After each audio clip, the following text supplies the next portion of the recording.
の歌消えない心の傷メシアを求め続けたあの日の夜 Welcome back, everybody. This is your Anime Degens episode 53, the BS Hour.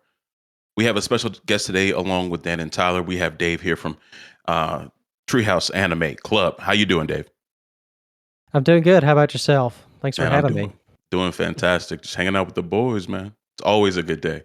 What about the rest of you fellas? Heck yeah. Big chilling. You know, been grinding Pal World a lot. I know we've all been grinding Pal World a lot. So we all been big chilling.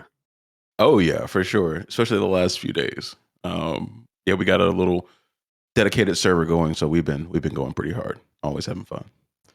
Well, today, guys, we have two segments for you. First, we're going to do a quick interview with Dave, get to know him a little bit better, and then we're going to do a Ghost Stories dub review. We are going to focus mainly on the dub here because it has a story to it as well, and we will get into that. As always, the best way to support us is to rate the podcast, tell your friends about it. They deserve this good content. And if you have any more interesting topics, so we don't run out of ideas, let us know in the Discord or on our socials, linktree.com/Anime Degens. Now, boys, let's get into some news. Let's do it. So just a quick heads up. Next week, the rundown is going to be delayed. Bass and myself are both out of town for work.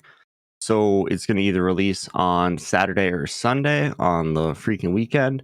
And then also our Valentines Degen special. Tyler's going to be doing that with some very fun guests who also really enjoy romance anime. So you're going to be getting a little content that you normally wouldn't get with me and Bass because we say fuck that noise. So I'm just here for the boxing. I'm just here for the boxing.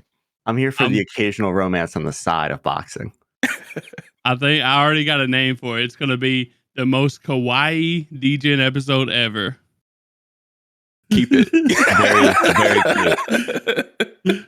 Very cute. Enjoy, my friend.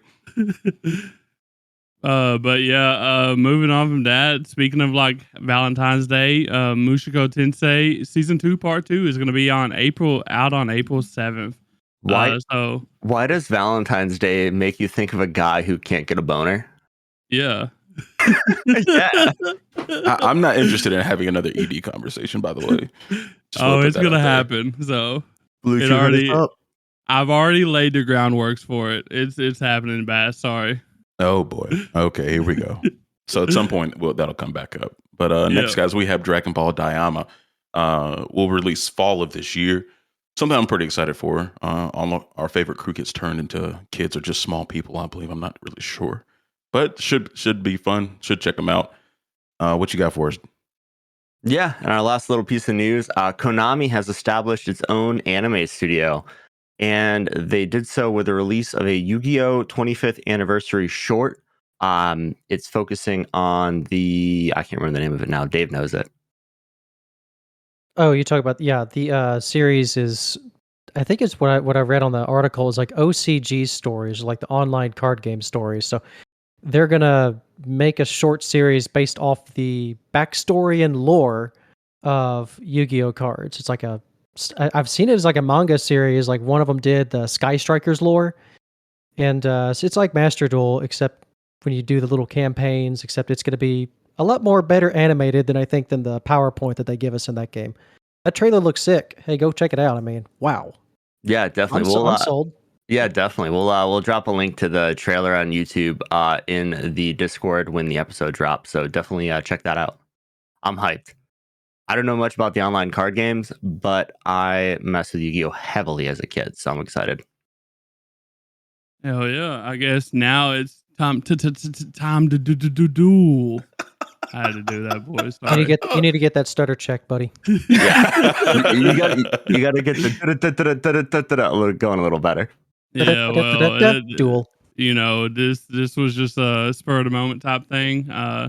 Paying homage to the Yu-Gi-Oh! Days back in the day. So yes, sir. I will tell you guys something. When I came back from college as a grown ass man, some of my friends are from the not so good part of town, and I came back and they were all playing fucking Yu-Gi-Oh! And I was so confused. I was like, bro, you're 27. not, like I like Yu-Gi-Oh. I played as well, but it caught me so off guard because they were never into it. And I just had to say that. It just brought up a great memory.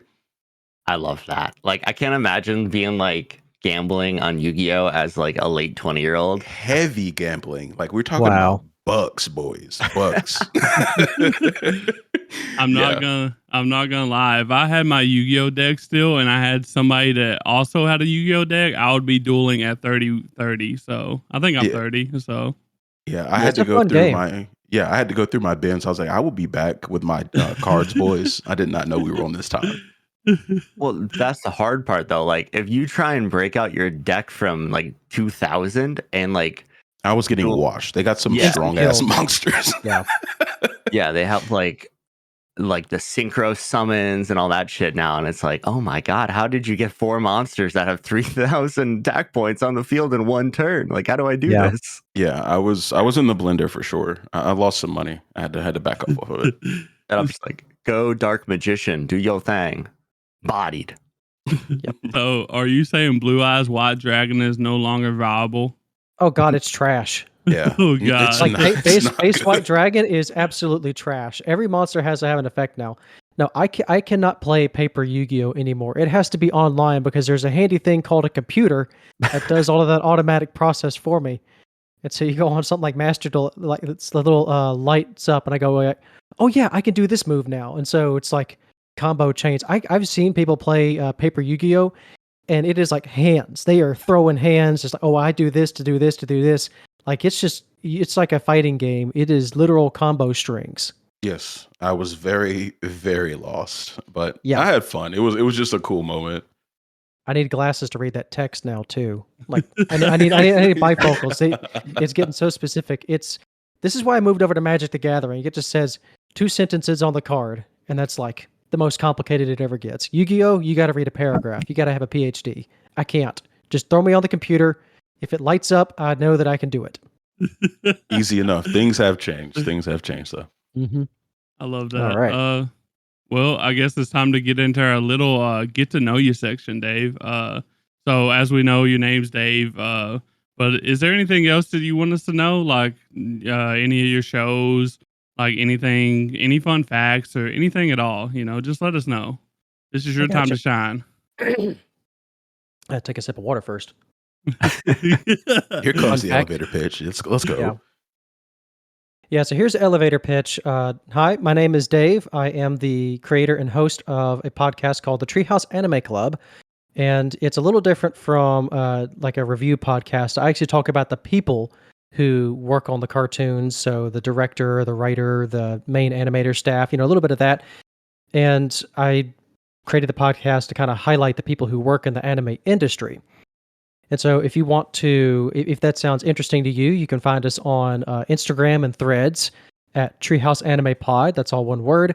And then I'm also on GoodPods. You can find us on the Treehouse Anime Club. I know Google Podcasts is getting out behind the woodshed in about 2 months from this. So I'm kind of moving over to GoodPods for that. But I'm mostly on Spotify. And yeah, if it sounds interesting, I hope you check me out. Hell yeah. I'm sure he's on Apple as well. So oh yeah, I'm on all the major platforms. Yeah. Spotify just is my main platform, and then Apple after that. Just if you can't find me on the main page at Spotify for podcasters, you can find me. Like I've made it to the Google search. When you make it to the Google search, you're legit. For sure. Yeah. Damn, Yeah. we're legit. All of us. Yeah. Yeah, dude. Always we made it.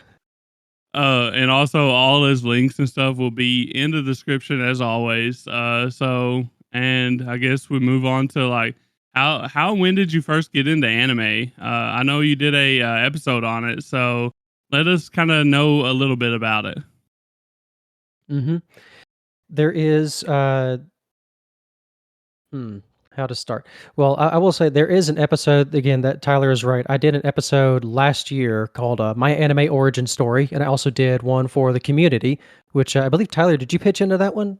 I think we Yeah. all did. Yeah, I think we all Yeah. did. Mhm. Oh, yeah, you all did. Yes. So the Degens featured on that episode, and the basic gist, to not repeat a 45-minute episode, the basic gist is like a lot of my peers, I discovered it in I am a 90s kid. I discovered it in the late 90s, more like the early 2000s, but I didn't know what the term anime was really until like 2008 or so, after Avatar: The Last Airbender. And it basically, I had a group of friends. I was a new kid in town. I just moved, and they sort of took me under their wing, and they all happened to be anime fans. And another thing was the video games, the Persona series. They were heavily anime. So my first like big JRPG was Persona 3, and I was like, where can I find more cartoons with cutscenes like this? You know. There we go. So that was Understandable. that was yeah. the start. That was the start. And so I cut my teeth on like Full Metal Alchemist, Soul Eater, Naruto, Bleach, a little bit of One Piece, but Soul Eater was more up my speed, and I've been going ever since. Was you a Toonami kid? No, actually, we Hmm. we didn't have I knew what Toonami was, and I would see some of the daytime runs, but my house, we had the one TV in the living room, and so anything that I was going to be watching, my parents were going to be privy to. And I am grateful that I never grew up with a TV in my room or like a console in my room. That was always like the family TV, like the family living room. And I was just young enough to where my mom wouldn't let me watch like Batman the animated series, but I would find ways to watch it. But Dragon Ball Z was like huge in elementary school. So I found like clips and things of Dragon Ball Z. Most of the Toonami stuff, it was when I was in high school and had that friend group. They started talking about these shows, and they would show me pictures, and I recognized, oh yeah, that must have been this show, and this show. So it was really in high school, about almost 10 years later or so, that I started going back online and picking up on those Toonami shows. Okay. Awesome. We're using like the classic like anime like sketchy websites to watch a lot of shows, because that's what I was doing back in the day. It was like Attaboy. Yep. Anime Yeah. Ram was one of them. Like, and the URLs always changed like every other month, and it'd be slightly different. I had an old standby. It was, I don't know if it's still around, and feel free to bleep it out if because I don't want anyone to go there and like accidentally get a virus. But it was animefreak.tv. And so it was just like I said, it was a streaming site. I never used a torrent site, or I never like downloaded any torrents, but I did use that streaming site for years and years, because I just thought that's how anime came out. Like I thought it was something Japan only. And so it was also, that last gasp of the great fan translators, Okay. It was Yeah, right. It was right on that cusp of the fan translators had been doing this for a while, and then it was also on the cusp of like Crunchyroll entered the scene soon after that, like 2009, 2010, they went legit. And so then you started having professionals and like that wider release. It's just like that last little bit of the Wild West energy.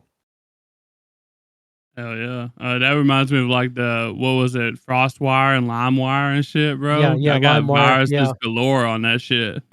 Yeah, I Anime think we Freak all was did, like, man. Yeah. it was like pop-up central. And we had the one family computer, like when you still had Oh a shit. computer room, And so it was that classic thing of no matter what I was watching. And now for Soul Eater, I should have known better, or especially when I was watching. But it was like anytime I was ever doing something hype would go down, and then as soon as my mother walked in, titties were on the screen. It's like, dadgummit. Classic. It didn't matter. Any kind of shonen series. Yeah, any kind of shonen series, you could be watching the hypest shit in the world, and then as soon as it calms down or something wacky happens, that's when the parents decide to walk in. You're like, what the hell are you watching, kid? That's Yeah. how it works to this day. That's just how Oh, it yeah. goes. It's their superpower. Well, speaking of titties and stuff, do you have like any kind of favorite genre, category, demographic, anything like that? Hold on. Dave, you look like you were taken aback by that. Do you know where you are? Oh, I know where I am. Okay, I'm right, trying not, just I'm making trying not sure. to bust the gut laughing. No. No, I also appreciate culture. We all need more exposure to culture. Which, I mean, one of my favorite shows this year, I'm going out right on ahead and say it. One of my favorite shows this year is Chain Soldier. I'm up to date on the manga. Oh, That thing is hype. The manga is hype, but that is there. I'm just going to Well, freely admit that. it's a shame that you don't have Twitter then, because Kreese is loving the Chain Soldier and Magical Girls on the Twitterverse. So Yeah, the Magical Girls one, not so much. But yeah, the Chain Soldier's okay. Like that's right on my level of when I watch a harem series or like a battle comedy series like this, it's got to be just stupid and self-aware enough to like, yeah, we know what we are, and we're going to give you the best possible experience. It's like it's the same reason that I appreciate like High School Double D and like To Love Her. It was like we're stupid, we're horny, and we're going to give you the best experiences we can, and we're going to give you some hype animation on top of it. Like first 3 seasons of Double D have some bangers in there. okay. But to get back to your earlier question, in terms of genres, I started off watching a lot of shonen stuff and got more into the slice of life. And when I got to college, I was just kind of burning out on shonen, but I didn't really know where else to go. But in more recent years, I've gotten more into the seinen demographic. Just I've kind of aged up with the cartoons, and so my earlier ones are like Darker Than Black was like my first exposure to that. Slice of life as well. Again, I appreciate a good drama if it's good character work, and then a good mystery series. I love Okay. mysteries, and then I've always been a science fiction fan in terms of books, like old school Isaac Asimov, Arthur C. Clarke, like science fiction. But in the anime verse, I've never really been a mecha guy until like last year. I was like, okay, I should love super robots. Why do I not love giant robots? And it turns out I was just in self denial. I love super robots. Love them. Oh no. Love them. Let's go. I One thought I of had me. someone just like me, So, but now I don't. It wasn't, but it was also like if you think about it, anime fandom in like the early 2010s, like mecha was kind of dying on the vine. So it wasn't. It was just more of like my only exposure had been like Gurren Lagann and Code Geass in terms of like contemporaries in high school. Yeah. So it was just I had to go back. I had to go and watch OG Gundam. I had to go and watch Yes, sir. Evangelion. I had to go and I had to watch one of my favorite series. I got it on my shelf here is Razafon. And so again, my favorite this year is I see you nod in there, Dan. It's like, oh yeah, that exists. Yeah, I haven't seen that in probably 20 years. Yeah, I watched it for the first time like 2 years ago, and with the high dive. But yeah, I'm loving. My favorite show right now is Yuki Bakahatsu Brave Arn, the Brave Bang Brave Arn. I just told Dan and Bass about that. I think last week because it was getting a lot of hype on like threads and stuff. And Yeah. which I'm not a mecha guy, so I was like, they might appreciate it because everybody's hyping it up. So Yeah, Yeah, it got that's a lot of definitely early on my hype. watch Yeah. list at this point. So Yeah. excited about the recommendation. Oh yeah, I think it's funny. It's self aware. Latest episode actually kind of got real for a moment. But even if you've seen like if you've only seen like Ava, Gurren Lagann, and or even if you just like Transformers, you know, this is going to be you're going to get a ton of jokes. That's Excellent. just it's been great, and it's also like keeping it real. But yeah, Brave Arn's been a very big surprise. alrighty. So I guess since we're kind of like watching a dub show on this episode, we're talking about it. Which like we always ask people, which ones do you prefer? Do you prefer like subbed or dubbed? It's good to know. It's to get to know you a little bit better. Yeah. For the most part, I am subtitles or like just original Japanese dubs. But over the years, like I am partial to a couple of dubs. Really, it really comes down to the setting. So the more Japanese the setting, air quotes Japanese the setting, or like historical, then I prefer like the Japanese dubs. And in series like Full Metal Alchemist, Black Lagoon, Death Note, Death Parade, I prefer the English dub or like 91 Days or Bakano, like the real like the straight up American bootlegger, Cowboy Bebop. You know, I like both, but it really depends. Like series to series, there'll be some like I kind of give it to the dub, but That's how I am. You know, like when I watched JoJo's Bizarre Adventure, I started dubbed and then I made it to part 3 and I switched to subbed because it's a Japanese main character. they And go hard. I've been bouncing back and forth in that series the whole time. But like I tried to start it subbed And I was like, this is like a bunch of British dudes talking in Japanese. Like, this doesn't make sense. And then you go watch the dub and you hear the accents come through and everything else. I'm like, nah, this is perfect.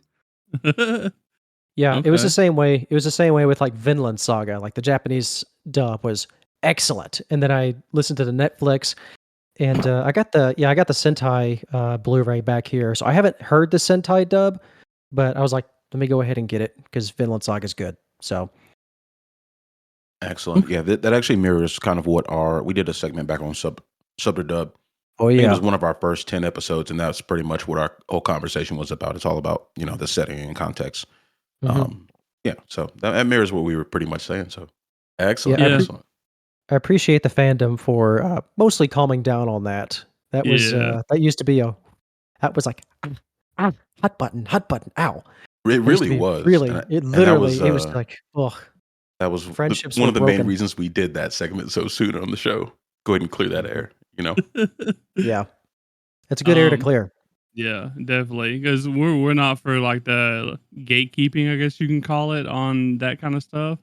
Right. But uh, but I guess move on to like a more like some questions focused on like you and your podcast. So we want to know like what was your inspiration when you started like your podcast Treehouse Anime Club? What inspired you to do that?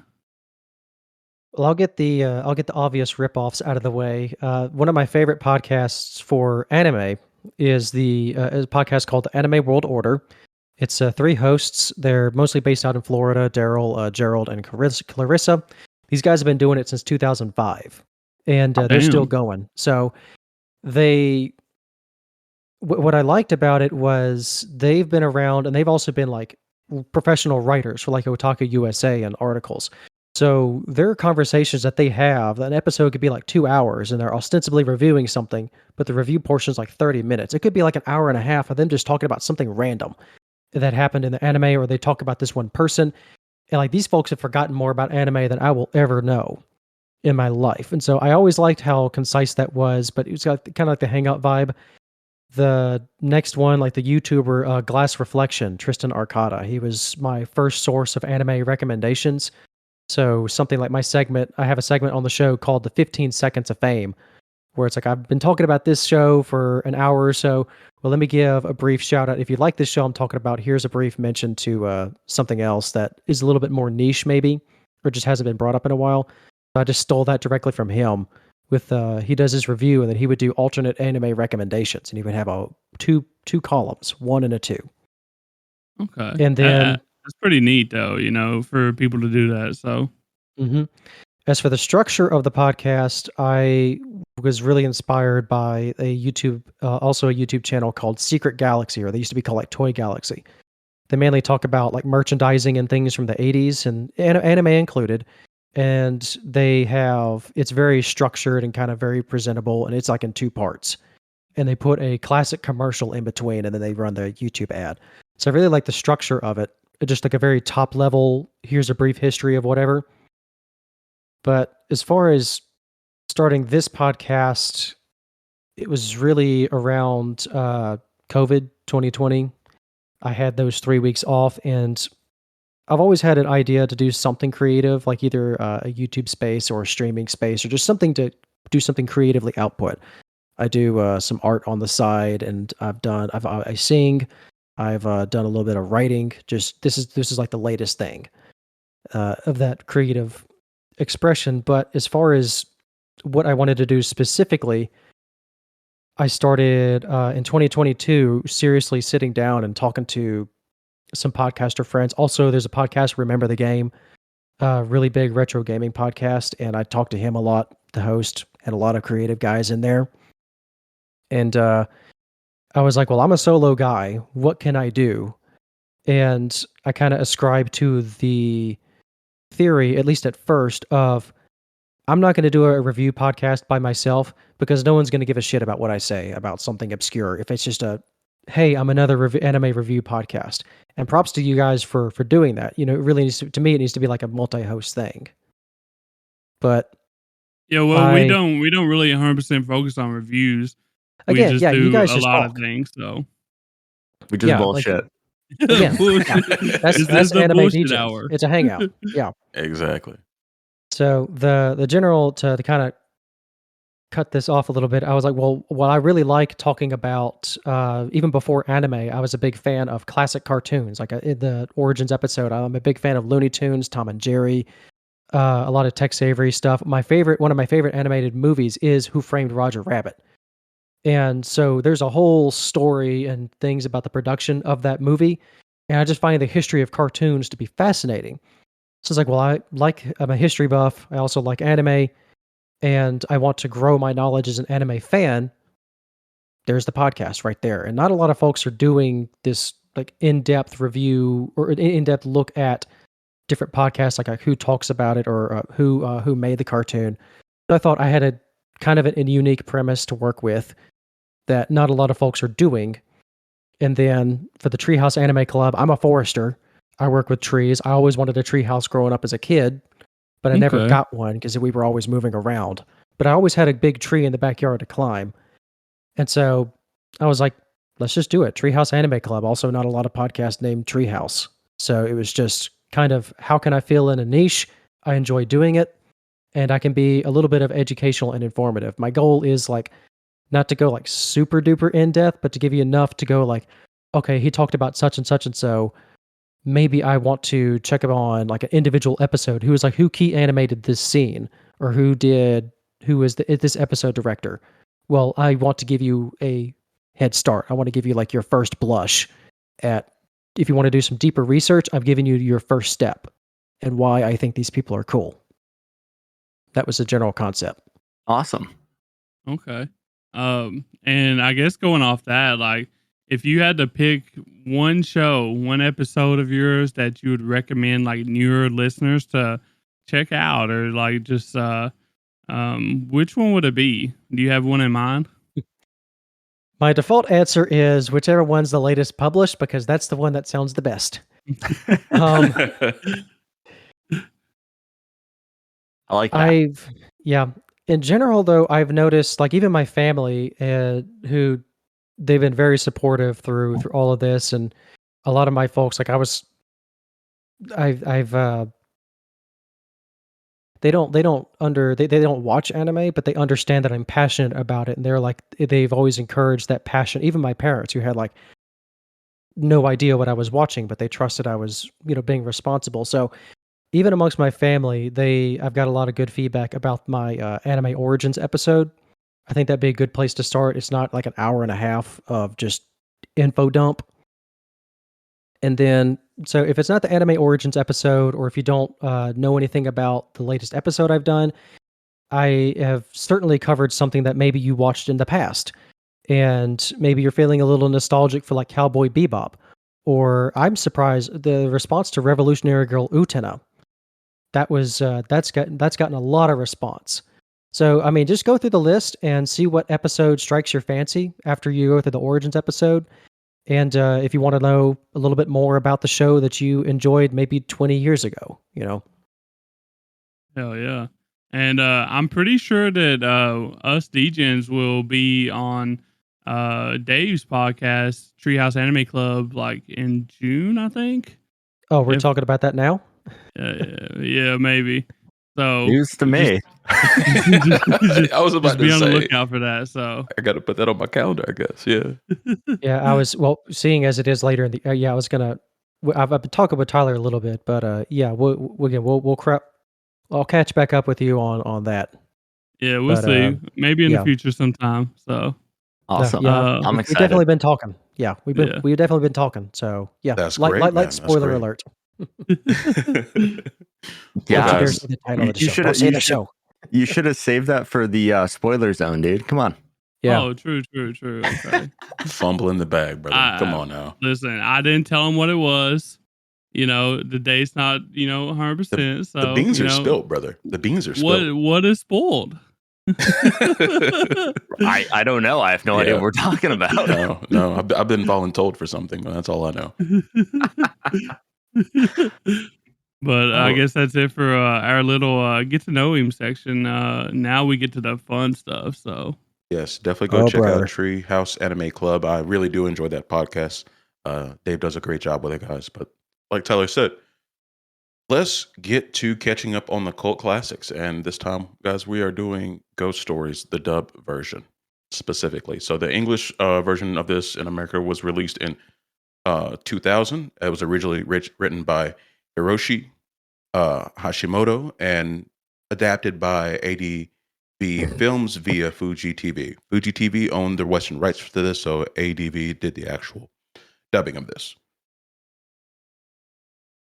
That being said, boys, I'll give you guys a quick rundown of what's going on with this. So, Ghost Stories is a show that follows a group of preteens as they navigate ghosts coming from an abandoned school. And like I've said twice before already, we're mainly going to focus on the dub version because it stands as a really unique and often controversial reimagination of the original Japanese show. So this version was renowned for its, going to say, unorthodox approach, as the dub is pretty cheeky in humor and Western cultural references and kind of transformed this supernatural thriller into a comedic experience. And it greatly diverges from the source material. And we will get into that pretty much right now. Mm-hmm. Awesome. But first, some further background from old Dan over here. Yeah, so I thought this was really interesting. So Ghost Stories actually originated as an anthology of children novels by Toru Tsunamitsu in the 1990s. He drew inspiration while working at a middle school, and it basically just came from him hearing young students gossip about urban legends and rumors. So, it's like the classic things you talked about in school, like when you were kids, like don't say so-and-so's name in the mirror 3 times or you're going to get killed. Like that's where this came from, which I think is super cool.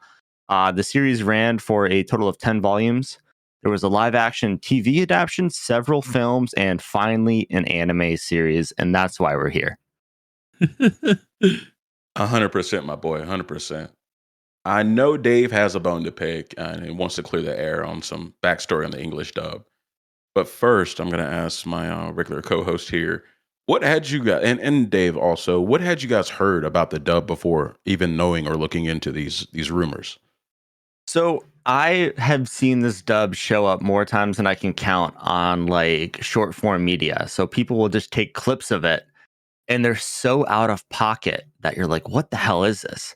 And I saw a few of these and I was like, guys, we got to watch the Ghost Stories dub. Like this shit is wild. And that's kind of how we got into it. And I wasn't aware of like all the controversy about the dubbing itself. I was just like, did the guys from South Park get the rights to make an anime dub? Because that's what this is basically. Yeah. For me, like I haven't never seen like any of like the shorts or like TikToks or anything like that. I just heard from like a handful of people that basically they said that this was a failed adaptation or a failed anime over in Japan, and that they when they brought it over here for the dubbing, since it was failed, they was just able to do and say whatever they wanted to. That was what I'd heard around, and as like I said, I didn't hear nothing about it. I just heard that the dubbed was wild because of that reason. So Yes, and I hadn't heard of this anime at all until Dan started sending me those shorts he's talking about, and I was like, "Yeah, we should watch this because this is fucking crazy." But yeah, I was really not aware of any controversy surrounding the dub version at all. I was just kind of in it for the laughs at the moment. Oh, you sweet summer children! You went in pure and came out men. Yes, more or less. Dave, when you first watched it, I mean, had you really looked into the backstory of it or anything like that? Well, similar to Tyler, I've known about this show for many years at this point. But when I originally heard about it, I was in the same kind of headspace. I knew about it in high school because at that point it had been the urban legend of failed anime in Japan. Then the guys came over in 05 ADV and they just dubbed some wild shit into it. And so even as early YouTube, there were some clips floating around because it was very, if you're talking YouTube came around in 2006, like Ghost Stories is one of those like, oh, don't let your parents catch you watching this show. You'll get grounded for life, just like some just legendary for some horrible stuff said on it. So I knew about it, but I hadn't really bothered to watch it outside of, again, just some small short form clips. There's a guy, Your Bud Tevin. He did an entire drinking game around ghost stories with the crew, the anime drinking game, and the first episode just about killed him because the rules were like anytime someone says, anytime Momika says something horribly racist or like someone's going to hell, or anytime she's just in that series, like how wild she is. So I knew about it. It was very much an urban legend, but this was the first time I've actually sat down and watched the whole series. Boys, I just want to know, like, why didn't we do something like this? What do you mean? What do you mean? What do you mean? Have a drinking game with this, bro. That would have made this so much like wilder and funner, you know? Because we we would've wouldn't died. remember anything to talk about. Damn, you're I'm right. a lightweight. I'm skin and bone. And you guys know I already misspell a lot of things in the notes. Imagine if I had a few drinks in me, boys. Come on now. You'd be writing at the same level that Kichiro can talk at. Yeah. That was also a drink. Every time he did something like that, oh, stupid kid. Yeah, we'd be So- tanked. It'd be over. I don't think we'd last a whole episode, honestly. We'd be down on the floor probably.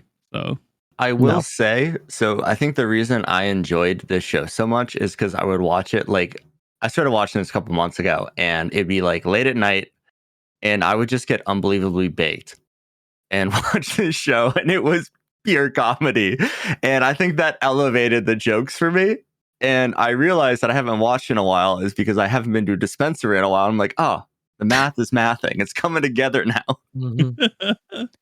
Don't watch this show sober, for the love of God. Get yourself Yeah, some I did that gummies. earlier today, and it was an experience. Get yourself some gummies. Have a good time. Dave needs a couple of beers in him.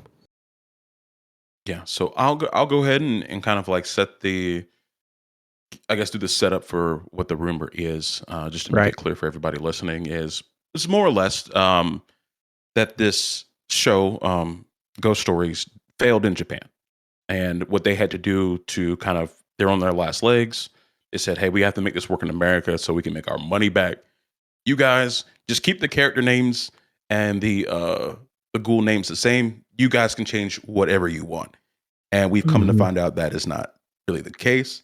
And Dave, I'll let you kind of start clearing the air, and we'll ask some questions from there. Right. So the first thing to really know about the whole failed in Japan is that's not true. I think it really came from what I was reading, and I had one main article to look at it, and I had a couple others. But what I can gather is when the license for Ghost Stories was being negotiated with between ADV and Fuji TV by Animax, the word for that the actors and the scriptwriters got from upstairs was this anime failed in Japan, and that was actually a miscommunication. But again, everybody believed it. And another thing to kind of bring it in is the man who was the ADR director and the scriptwriter and also the producer for the English version of Ghost Stories, is a man named Stephen Foster. And if that name rings any bells, a couple of other of his works, this guy did the dub for High School of the Dead, which is completely wild. Also very referential and like very it's very out there. If you haven't seen it, if you have seen it, you know what I mean. He also did the dub for The World God Only Knows. And similar vein, we have Cromartie High School, which is already this crazy anime by Production IG anyways, like just absolute insanity in that show. So he had a knack for heavily altering the source material. But because of this miscommunication and just kind of general vibe, this is what happened. The dub was just they had free reign to do anything. And it wasn't just him. He collaborated with the entire voice cast. And I mean, you have interviews as far back as 2006 and 2007 from like Monica Rial. It's like, this is what she was told, that the show was a failure in Japan. They had to do it. So in actuality, the initial run in Japan did very well. In some cases, I've seen articles where it said it even beat out Pokemon and Doraemon and even Naruto during some weeks.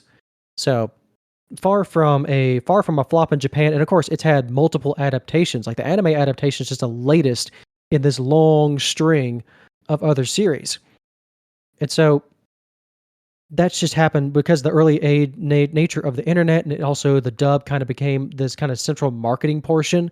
The renegade nature, this just kind of became the established fact. And in more recent years being like past 10 years or so, Stephen Foster and crew are kind of walking that back. Mhm. And and he's very much of like, he doesn't regret doing the dub at all in the way that he did it. Like he said, I would do it again in a heartbeat. And again, some folks like it, some folks hate it.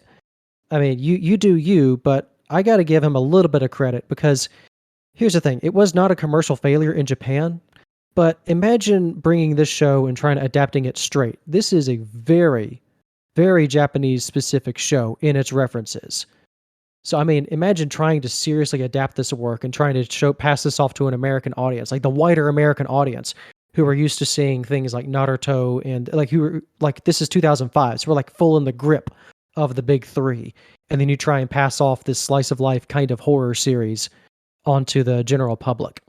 Right. And like going back to what you said about It's all marketing. the very Japanese specific references and kind of their mythology there. I also read in that article that you sent, or some references from that article, that the show didn't do well in other parts of Asia. And I was thinking that Yes. could be because of the Japanese mythology. Now, that being said, do you think it would be fair to say that ADR took so much liberty because of that? Because they did have to adapt it because it felt elsewhere outside of Japan instead of just in Japan? I think that might have been part of the misunderstanding, but yeah, the ADV films, all credit is due. They did the best job that I think that they could given the information, but Yeah. at this point, there's so much hearsay, he said, she said, that whatever it is, this dub was made to sell a show to the American audience. This is what this dub specifically was made for. And that was their focus. Right. So rumors be what they may, the dub still happened. Very true. Thank very God true. it did. Honestly, they did a great job, and we're still talking about it 20 plus years later. So Yeah, I mean, hats off to them. Yeah. yeah, exactly. Hats off to them for the reputation. It's completely unique in the anime dubbing experience. So, I mean, credit where credit is due. I think that there is a clear effort in the humor. This doesn't really come across as a lazy dub to me. But at the same time, it's also a dub that is extremely of its time, so incredibly specific to this early 2000s that some of these jokes that they make, even like the electoral college joke in like episode 9, I think, of like, yeah, that's referencing George Bush and Al Gore in like the 2000 election. Like, okay, yeah, that's a joke that would go like completely over the head of anyone nowadays, and I barely remembered that was a joke, And Yeah. it gets way more specific than that, and just so many specific like pop culture things, which is like is like the nail in the coffin for any kind of dub like this. Yet the other jokes, still, it's just so many jokes that more tend to land than don't, and the rest of it just kind of, oh well, that was just a part of the time. Yeah, I think this is a show that if you try to go and watch it, say you're like early 20s, like late 18s, and you don't stay up to date on like history and pop culture of like the previous era, a lot of it's not going to make sense. I mean, there were some jokes that had me rolling on the ground because I was like, holy cow, I completely forgot about like what was going on. I mean, like you said, you mentioned the 2000 election, and like for somebody who is like 18 right now, they're not even going to understand that because they weren't even born yet. Yeah. Right. Like, Right.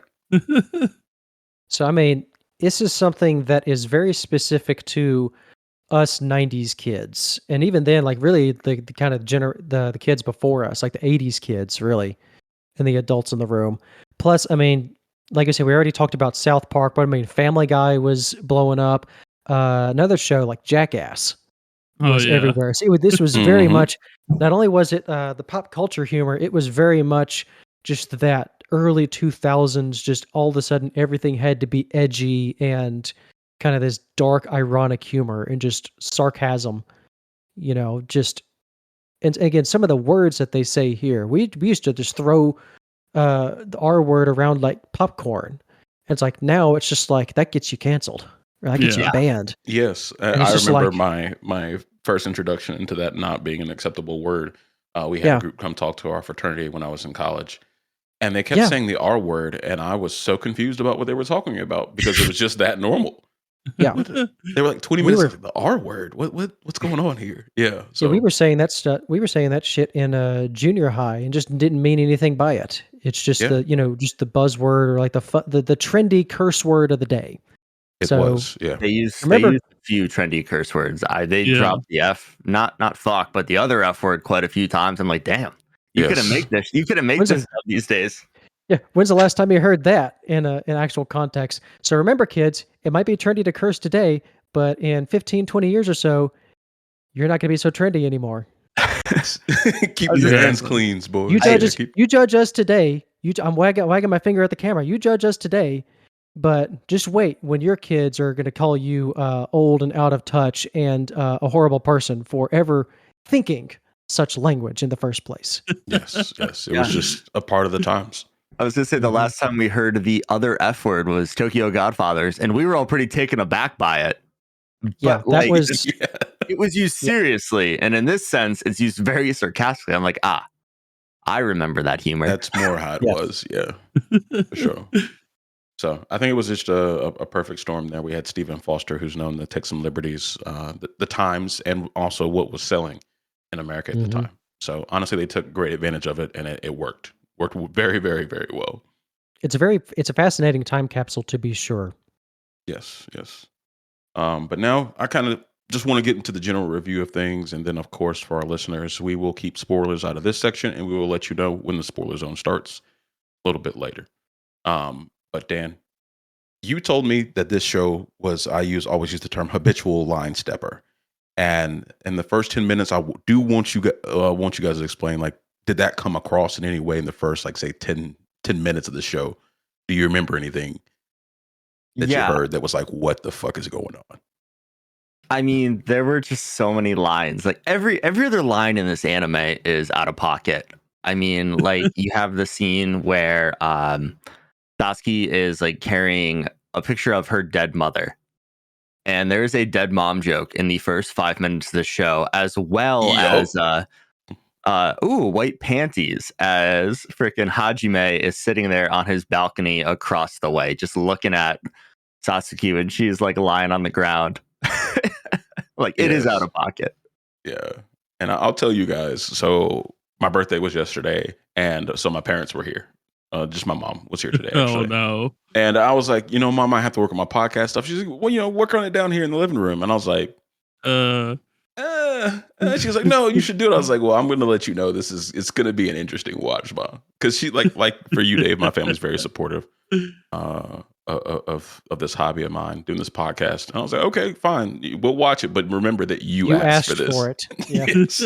I love Mom, I love you. And I'll tell you, boys, the jokes hit different when your mom's sitting next to you. And she gave me so many side eyes in the first maybe even 5 minutes of the show, and I was just over there cackling. It was great. What was the episode? It was the first episode. I rewatched the first. Oh, the stream this first morning. episode. Okay, Yes, okay. Yeah. Hey, So it's not your everything- fault. It's not your fault, Bass. She It did it isn't to my herself. fault. It isn't my fault. But yeah, everything from like the panty joke, and then Momoko being like a devout Christian. My parents are devout Christians as well, so them kind of making and poking fun of that didn't go over so well. Ooh. Yeah, it was fucking nuts, boys. It was a morning. I think it's so funny with Momoko because I grew up Catholic, and my mom simply would make a lot of remarks about the crazy born again Christians. And Momoko is the shining example of some of the people I have met in my life. There are people who are actually like this. Oh yeah. Yes. Oh yeah. Yes. And not very common in the North. There was one small church in my entire county, and it was conveniently 10 minutes from my high school. So we'd get a few of the born again Christians. And it was like, do you guys know how to talk about anything besides God? Like, we're in math class right now. God didn't teach you algebra, guys. Come on. Yeah. Good luck telling them that. Yeah, I was born and raised in South Carolina, the buckle of the Bible Belt, as they Yep. say. So yeah, this would not have went over very well. But it was just fun to see my mom's face as we were going through this, man. That good shit. honestly makes it so much better. It did. It did. It's the funniest when you can relate, because again, I've gone to church with these people. So again, Mississippi down here, born and raised, and still here. So yes. Yeah, it's very different, very different. But to kind of get into like the comedic style of the show, guys, from the feedback that I got from my mother, the first episode was kind of like all over the place, and they were kind of attempting to establish kind of a thriller comedy style show here, and that made it difficult for her to kind of follow and like what kind of show is this going to be. Um, did you think that adding this level of comedy to like the thriller archetype here made it hard to kind of get their points across in the first episode or set it up? I mean, if they was going off of kind of, if they was wanting the vibes that the sub version gave off, then I think it would have been difficult. But yeah, I don't think you really need to know much to watch the dubbed, because it doesn't matter. You know what I mean? Right. Yeah. And that So- kind of became very apparent to her halfway through the second. She was like, they're just fooling around. It's not really much to grab onto here. Yeah. I mean, when you're throwing out Keanu Reeves and probably Jennifer Lopez, I'm not sure if Leonardo that's in there, but everybody, yeah. I mean, anybody and everybody, DiCaprio. I mean, they put everybody in this. Do you think that belongs in like a story about a Japanese ghost? No, it doesn't make sense. But so I don't think any backstory was needed. yeah. She was definitely looking for something. It just wasn't coming through. Yeah, they took a horror thriller series and turned it into a very dark comedy. Very Yeah. dark. We got some pretty And- aggressive jokes. Yes. Yes. And I do want to also ask, like, did that kind of outshine the thriller aspect for the people that haven't yeah. watched it? Yeah. Oh, 100%. 100%. It was a completely different show. None of the cast ever took any of the monsters seriously. In fact, some of my favorite jokes are when the cast goes, one of the characters goes like, "I don't want to go in there." Oh wait, my character's walking. I guess I have to go now. Like they just straight out. Those are my favorite jokes. They just straight up call out the fact that yes, we're in a horror series. It's like, okay, in the horror movie, I'm gonna go this direction and you stay here. And the girl's just like, son of a bitch, he left me. Those is are like- this is when the show is funniest to me. This show kind of reminds me of like a more wild like scary movie. You know, Scary movie, yeah, Mhm. classic scary That's a movie. good comparison. Which- Yeah. Yeah. I'm not sure if like a lot of younger kids would get that reference. Because I don't know if they make those anymore, right? No, So they're definitely not. All I can think of when I think scary movie is that one scene where the main blonde character is talking to little Japanese boy ghost, and they're just communicating by like naming Japanese brands like Subaru, Mitsubishi, Toyota, and I'm like, oh my god. Yeah, it was pretty 'Cause brutal. And like the that- subtitles are completely different. The Yeah, I love subtitles are it. like perfect conversation, and I'm like, I didn't even blink twice as this as a kid, and now I'm sitting there going, wow. This is fucked. this is wild. Yeah, speaking of things very much of their time. Yes, Yeah. for sure. And we did kind of talk about some similar shows. I mean, and I want you guys to kind of point out like what was it similar to, even if inside of anime or outside of, and that some shows they can compare it to if they're trying to decide to watch this or not. I can't. The dub? The dub. You go. It could you be take this anime one, or Dan. not. Any other shows that like would be similar to it in the style of comedy. Oh God. Yeah. I mean, we've talked about it, and it kind of comes from the same vein as like early Family Guy, South Park. Like it's that type of humor. So if you were a kid like me who stayed up till 10:30, 11 o'clock at night to watch South Park and Family Guy, this will have you rolling on the ground. But Yeah. in the sense of like another show with a similar plot, I can't really think of anything. I mean, I can think of like those cheesy ghost hunting shows on like sci-fi. Yeah. And that's really about it. You know, like, what's up, Ghost? It's your boy, Mike. It was giving me like inappropriate, funny ass Scooby Doo. Okay. Oh, absolutely. This is one Great Dane short of Scooby Doo. Oh wait, they have a cat. This is Scooby Doo. if We have the talking animal. It's Scooby Doo. Yep. There we go. If the guys from South Park made Scooby Doo, that's the vein we're looking at right here. That's it. I think I'm honestly looking in the direction of like I'm thinking of like fan made stuff, like when anime abridging was a big thing before everything became so legal. So legal heavy. So like Dragon Ball Z abridged, like their Hellsing work. I'm also thinking of like Code Mint, where with the Purple Eyes WTF, he took Code Geass and made everything completely insane and just stupid.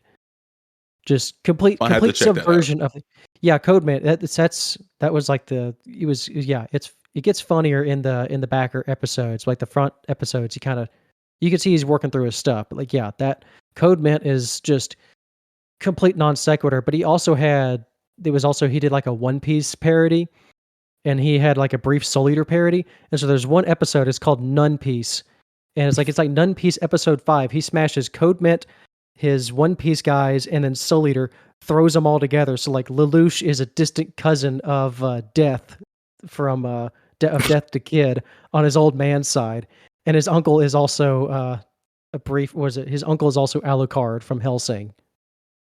Okay. And Lelouch is just throwing this giant rager of a party, and he baits Death the Kid to the party by saying, "I'm about to blow this place up." It's like that'll bring him running. So I mean, just that level of humor doesn't like don't give a crap, don't care about anything. Like what else? What else can I say? I'm only thinking of a bridge series, maybe a High School Double D, like just complete self-aware. Like this, we're stupid and we know it, and we're just going to lean into it. But I can't think of anything in real life. Just flat out fun. Yeah, it was a better time. It was a more innocent time.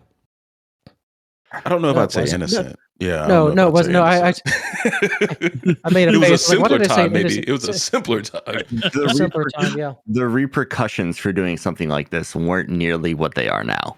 No, there were no repercussions. Yeah, it was great. We didn't share everything. We kept this to ourselves, and we would giggle during the middle of class when we were bored. Yes. I'm 100% surprised that this is still on Crunchyroll in 2024, dubbed. So I'm not. Crunchyroll said, "Fuck it, let's run it." Yeah, that's just surprising to me in this day and age. So, but at least they have both versions. Yeah, they do. So, but I feel like as far as anime go, like I know it's not really like it, but like Gintama, like Gintama was like darker and edgier, like it would be about the same thing. You know what I mean? So that's a good one. Yeah, that's actually really good. Great comparison. And since you mentioned it, Tyler and Dave. So I know, Tyler, you watched the sub version as well, just to give a good comparison. I don't know if anybody else did, and I did not have the chance. Were there any similarities between the two? So, I think I said this before we started sometime, but I promise you the dubbed version of this keeps at maximum, and this is being very lenient, maybe 25% of the original dialogue at max. Yeah, the names.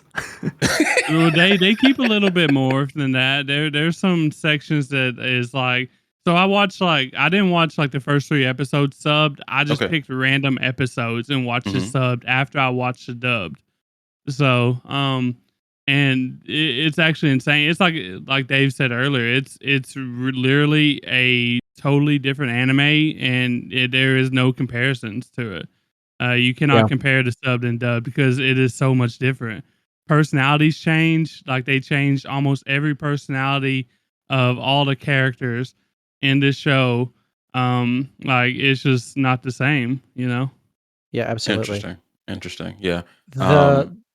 The Go only ahead. big similarity, the only big similarities are, again, they kept the ghosts. They said how are we going to take out the ghost, like the exorcism. So again, the dub would say, "Oh, we got to do this. Like this is stupid. Well, whatever we have to do," but they would still do the thing. Or they would remark on like, "Oh, isn't this like a Deus Ex Machina moment where we have the exact same, where we have somehow have the exact things we need to take down the ghost in this magical notebook?"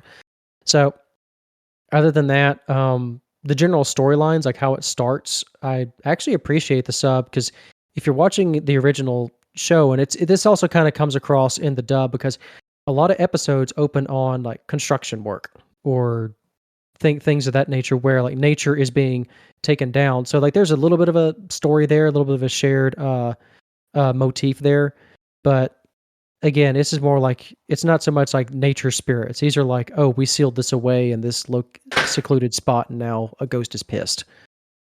But other than that, like the general storyline or like the beats of how a ghost is released and then put back to sleep, that's there. But everything else, it's a completely different show and just completely different storylines and characters. Okay, good to know. I mean, we talked so much about how different the dub is. I have to ask that question, even if I kind of know the answer there. You know, Absolutely, Yeah. absolutely, yeah. And I mean, I feel like after watching the subbed and dubbed, the subbed was kind of boring to me. I feel like okay, the dubbed, even though it's like off the rails and shit, it's still like a much better. It's much more entertaining than the original version. I would have to say. You got to take this with a grain of salt, though. Like I only watched like 3 to 4 subbed episodes randomly, so I didn't really get to follow the plot. I don't even know if there is plot in the sub because in the dub there is no plot. So it's just showing up to the old school somehow, and just saying stupid shit. So Yeah. I think it's interesting that you mentioned that the dubbed is so much, less boring. And I think that really comes down to the fact that the subbed was written for children, and the dubbed was written for our demographic, people who were born in the 90s, lived through all these references and know it, So I think that is really why it comes like it's such a hidden gem because of that, Yeah. So Dave, did you watch your sub watch through? Did you watch them in order at all? Roughly the first couple episodes, and then like Okay. Tyler, I kind of skimmed through with Tyler as well. The first 10 or so episodes I've seen a couple of times just over the years. I mean, when I say over the years, it's like over 10 years. Just I would randomly pick an episode or hear about it or however it is. So eventually that curiosity gets to me. Like Tyler said, the original dub is very straightforward. This is what we got to do. This is very episodic, kind of a overarching thing of just it's like Natsume's Book of Friends. Like here's a bunch of spirits, and you have a book of friends that here we're going to hang out with this spirit this episode, and kind of just the overall goal is to collect them all. Well, Ghost Stories, the overall goal is all of this stuff happens and we got to put these ghosts back to sleep before something bad happens. Oh wait, something bad happens. Yeah, Understood.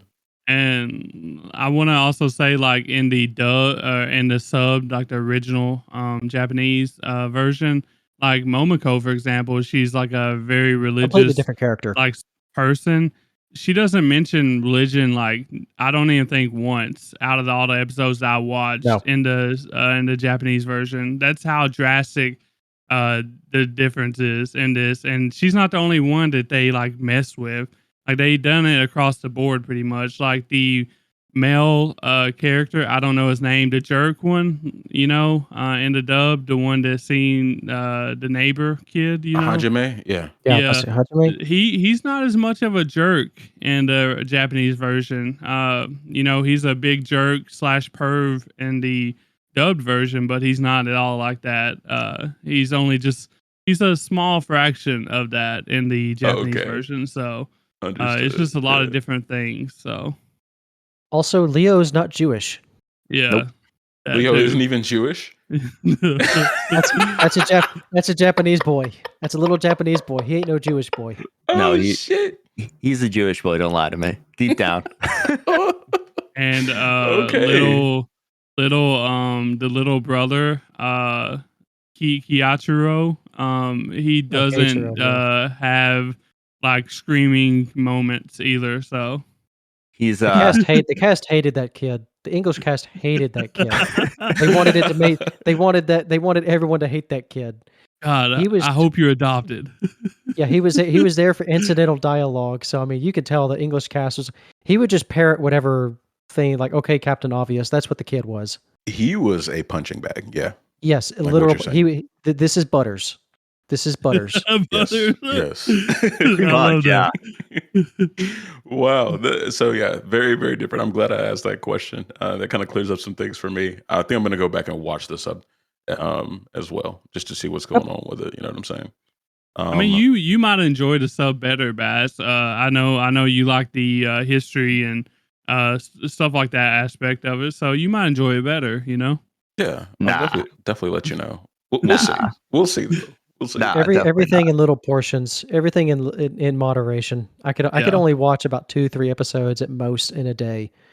Either version. Just like okay, that's an hour of my life gone. What else do I want to do with today?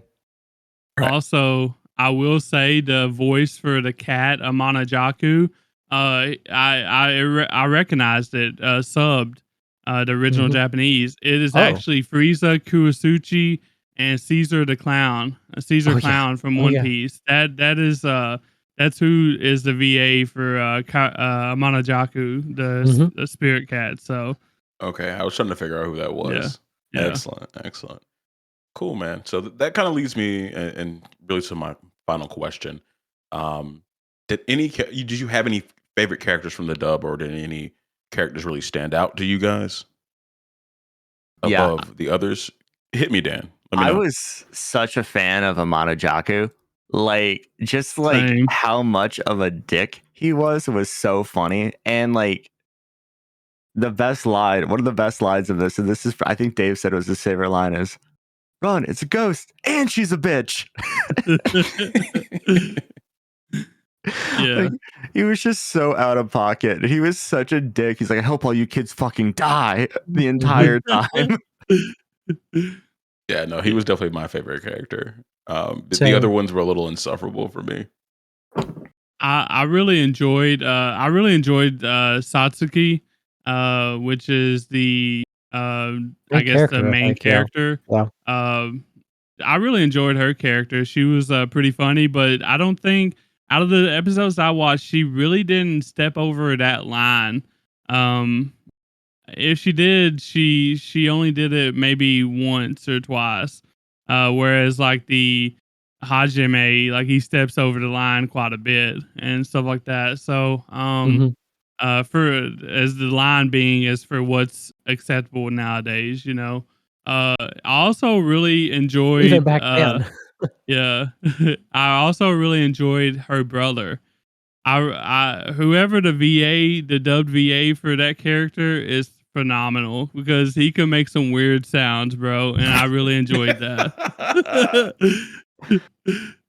But that's about all I got.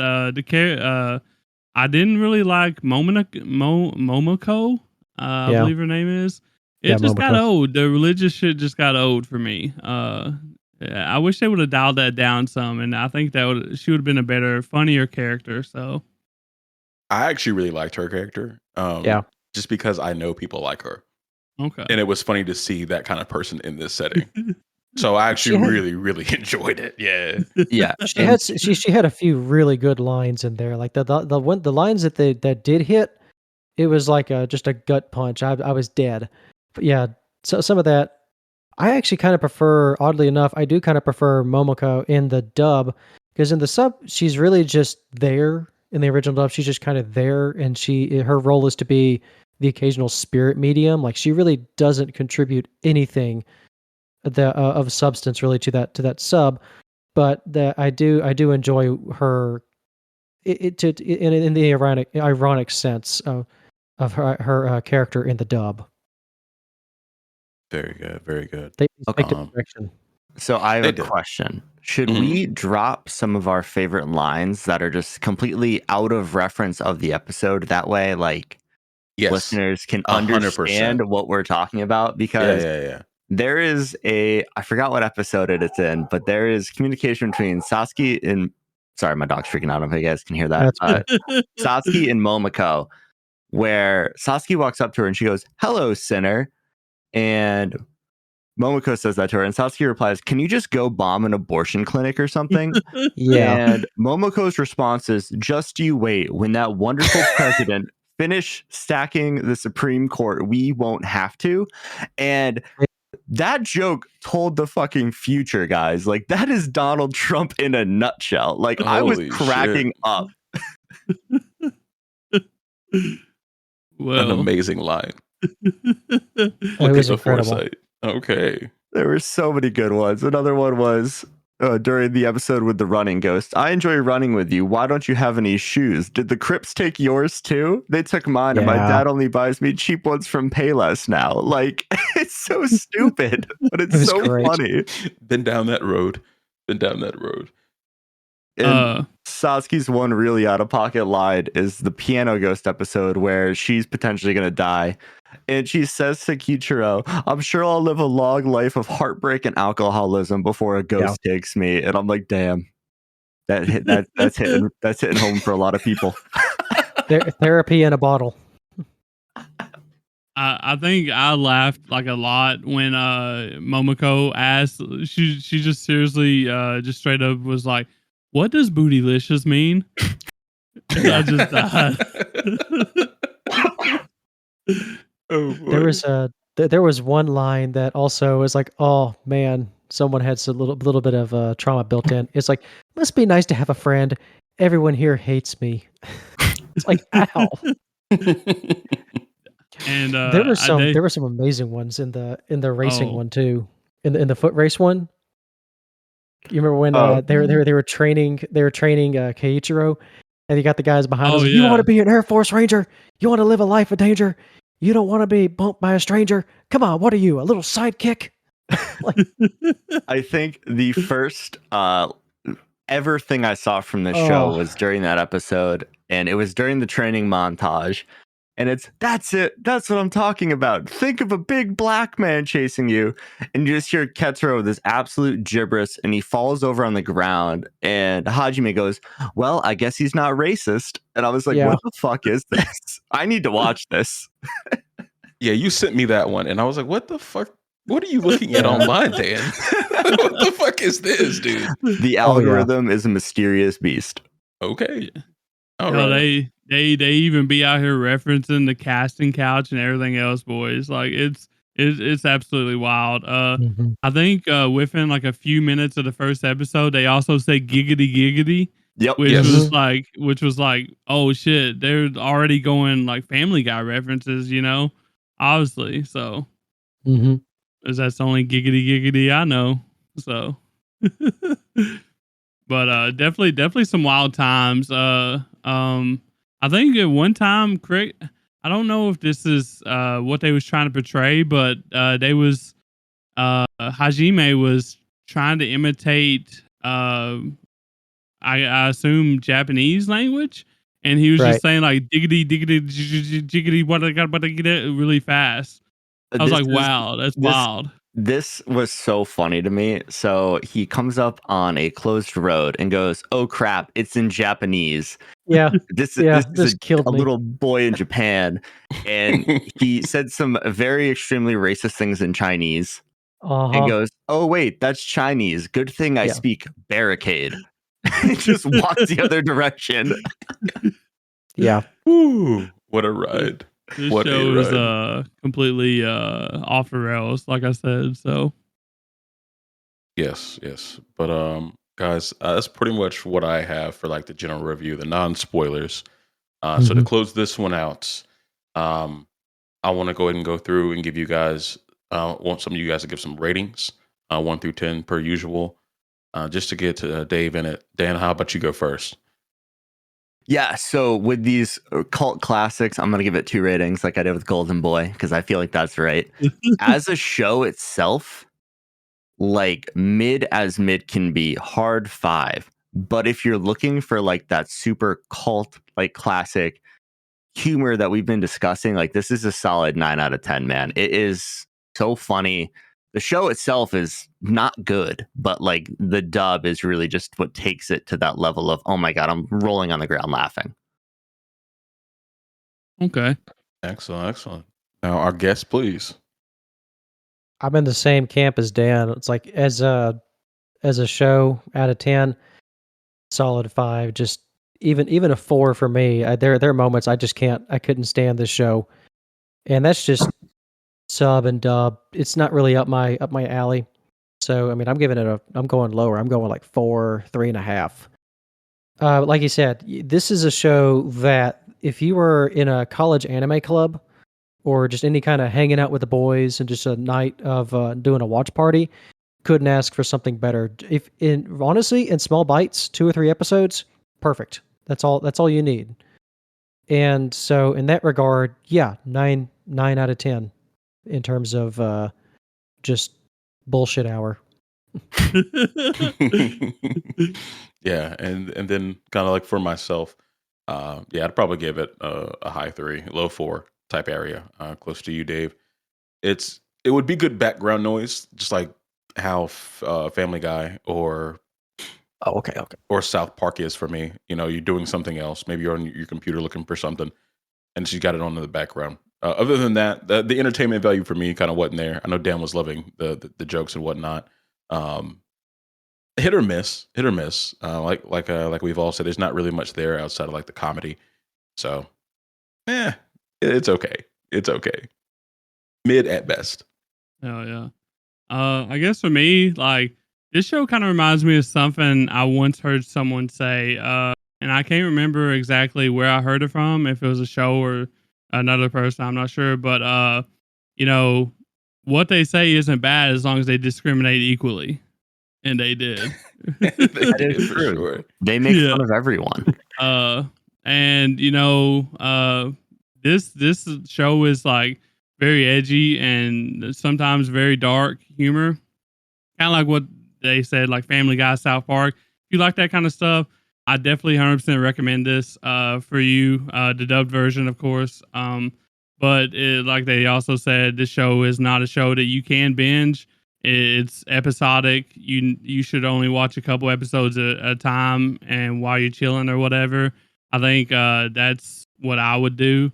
On a normal basis, and I think this show is pretty funny. I laughed a lot during it.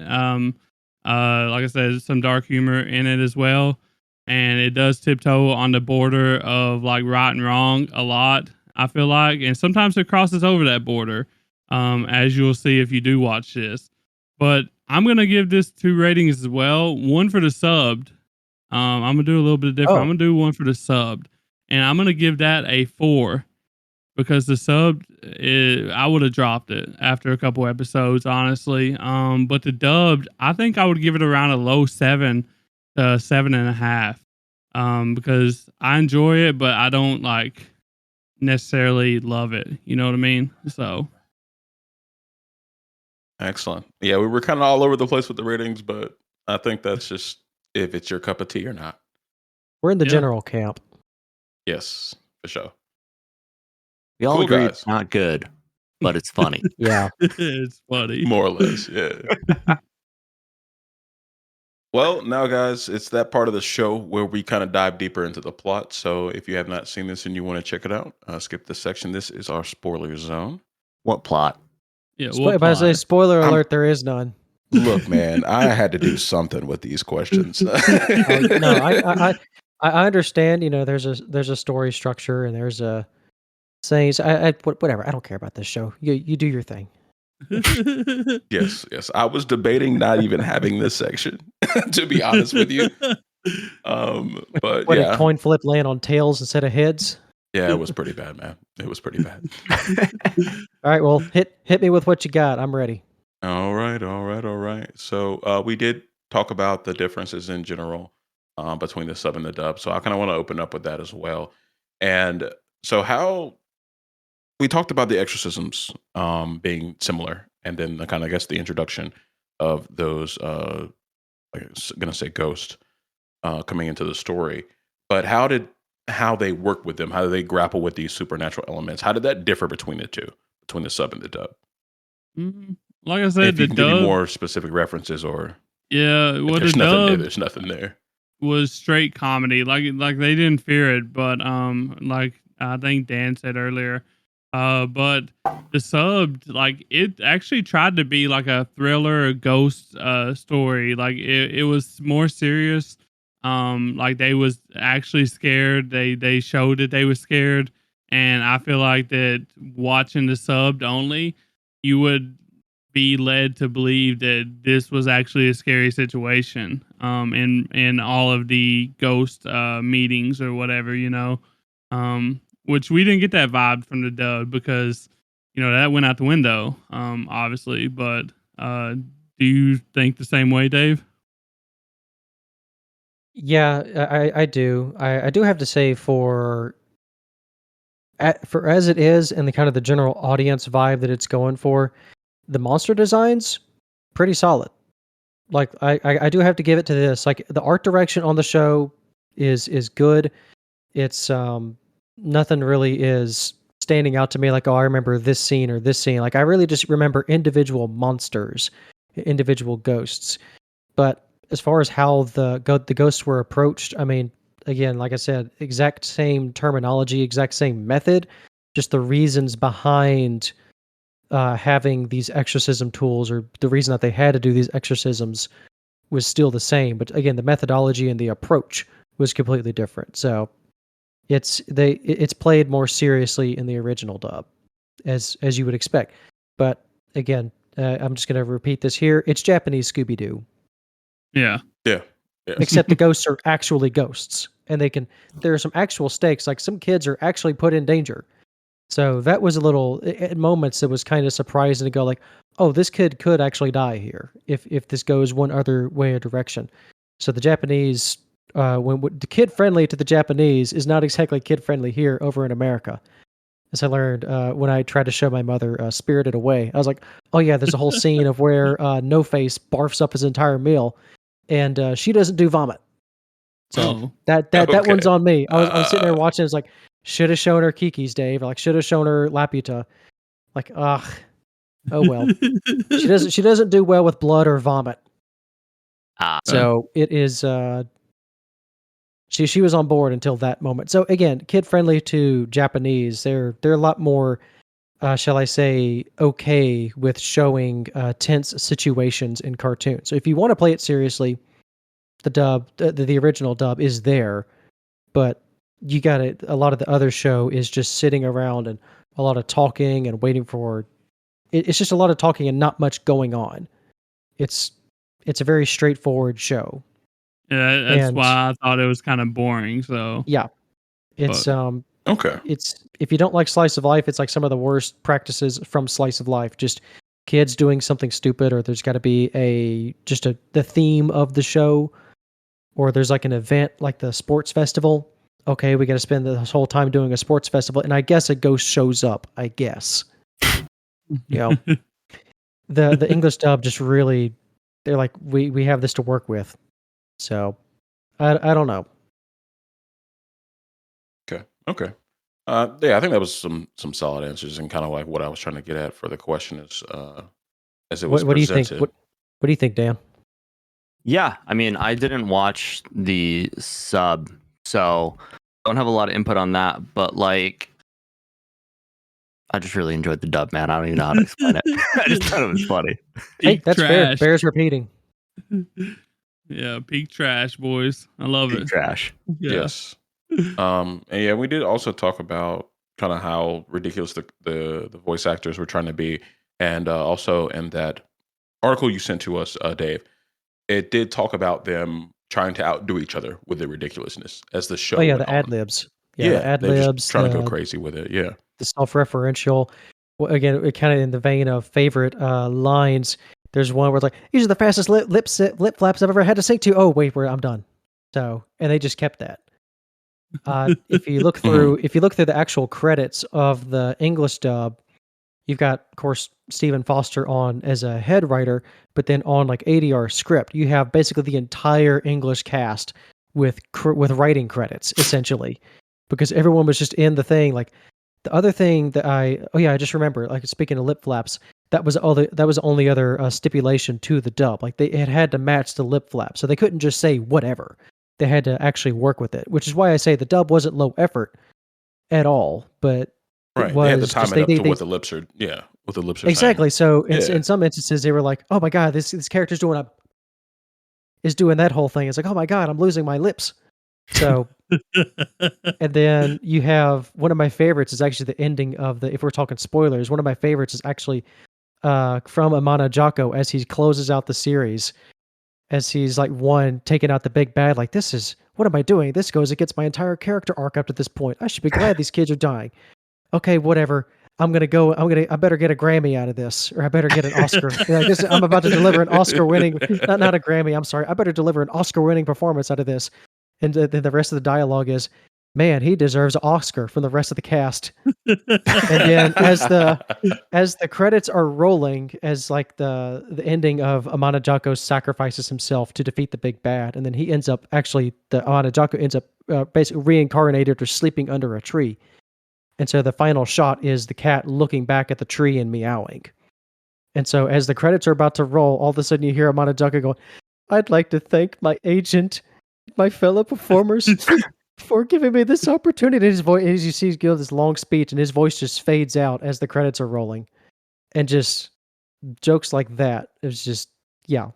I love Yeah. that. Okay. What? I was going to ask, did that increase in comedic style and them trying to outdo each other? Was it noticeable? But it sounds like it very much was. You go into the back half of the episodes on the dub, and you can see like the first couple episodes I found them like incredibly hard to watch, but the back half they got some really good jokes, because it's like, okay, they're comfortable. They're like, okay, we're actually fully doing this. So yeah, the last 3 episodes in particular, starting like, what was it? Episode 13 was the Da Vinci Painter, I think, where they brought in Vic Mignogna as a what was it? He wanted a pseudonym. Yeah, Odie, Because he didn't want to be Frost Tips. whatever that means. And of course he's voicing in the episode where this artist is being very hands-on with his subjects. I'm just like that is a dark prediction into the future, or just if really into the present. But like, oh my gosh. Yeah. But yeah, One- you can tell they really were just like wilding at that point. You get to about episode 13 onwards, and it's like, okay, they're cooking now. Yeah, and one thing I thought was interesting is that, and I don't remember if we said this or not. So basically, whoever showed up first to the studio got to set the tone for the day. Oh, really? Yeah, and each time, that's I why believe every it. episode gets a little crazier, because they're like, oh, they did this last episode. I got to one up that. So it's whoever showed up first got to basically like, this is how aggressive we're gonna get, and it just went off the rails from there. Yeah. Snowballs. Excellent. Okay, so maybe I should try to check out a couple of the later ones. Because yeah, it definitely lost me. I got through about 7 or 8 episodes. It definitely lost me by that point. Yeah, And it kind of it's sounds it hadn't rough. like it didn't really open up to what you guys were talking about until a little later than that. I mean, I feel like it's the same thing. It's just like, On like a if you didn't larger like the scale first type 7 or thing. 8, then you're probably not gonna like the last half either. You know what I mean? It's kind of the same thing as the first half, pretty Yeah. much. So Okay. It's okay. it's I won't waste it's my very time much then. yeah, it's very much the humor itself doesn't change. It just becomes, the chaos becomes a little bit more channeled. A little bit. All Yeah. right. All right. Maybe it's worth a watch. Maybe it isn't. I'll let you boys know. I did want to get to a couple of things that I noticed in the plot, and it was one thing that Tyler asked me. So, like during the episode, we found out that Kichiro Kichiro.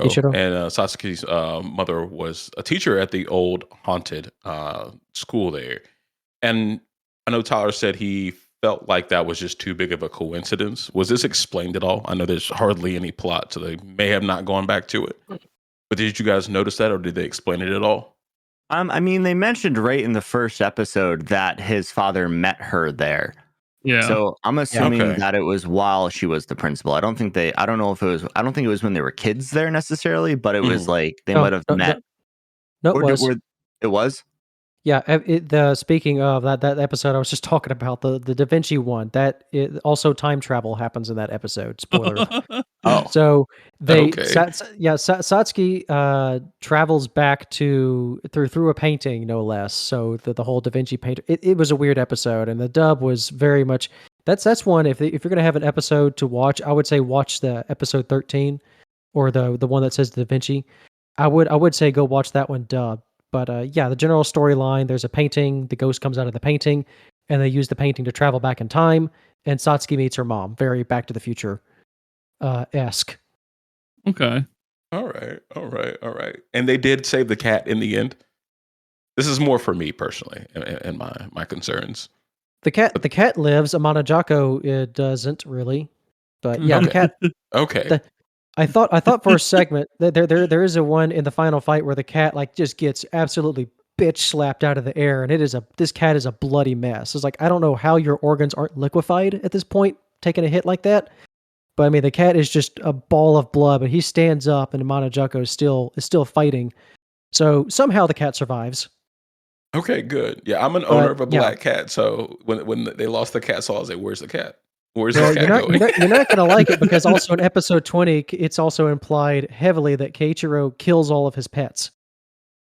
Oh fuck!